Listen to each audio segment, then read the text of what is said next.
High বন্ধুরা, আমরা রাখির দিন কি করলাম দেখে নাও। হাই বন্ধুরা, তো দুদিন আগেই ছিল রাখি পূর্ণিমা, রাখি বন্ধন উৎসব।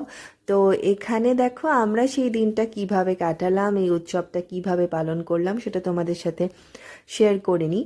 তো রাখি বন্ধন আমার কাছে শুধুমাত্র যে ভাই বোনের উৎসব তা নয়, ভাই বোনকে একমাত্র বা বোন ভাইকে একমাত্র রাখি পরাতে পারে তা নয়। স্বয়ং রবীন্দ্রনাথ 1905 সালে বঙ্গভঙ্গ যে সময় করেছিল ইংরেজরা, সেই বঙ্গভঙ্গের বিরুদ্ধে হিন্দু মুসলমানকে উৎসাহিত করেছিলেন তারা যাতে একে অপরকে রাখি পরিয়ে এই উৎসব পালন করে বঙ্গভঙ্গের বিরুদ্ধে।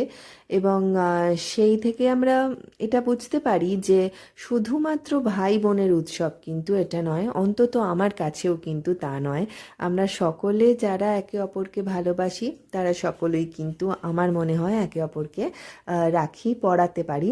প্রথমেই গুবলাইয়ের দিদুন পরিয়ে দিয়েছে গুবলাইকে রাখি, এরপর নিজের ভুটকে দাদাইকে পরিয়ে দিয়েছে, এরপর গুবলাইয়ের মৌ আমাকে পরিয়ে দিয়েছে, এরপর গুবলাই পরাচ্ছে গুবলাইয়ের দাদাইকে রাখি।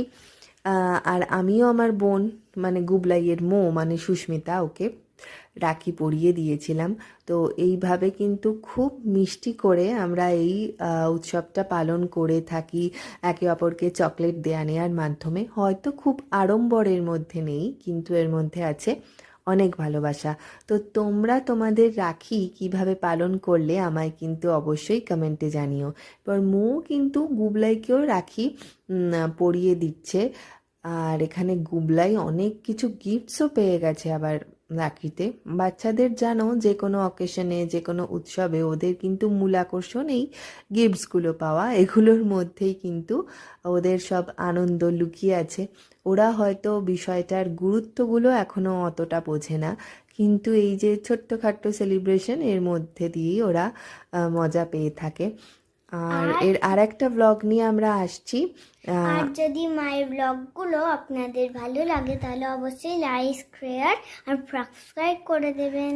কি বললো গুবলাই? লাইক শেয়ার আর সাবস্ক্রাইব করে দিও তোমরা সবাই এই ব্লগটা।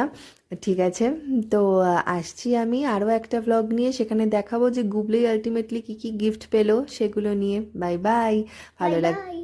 ভালো লাগলে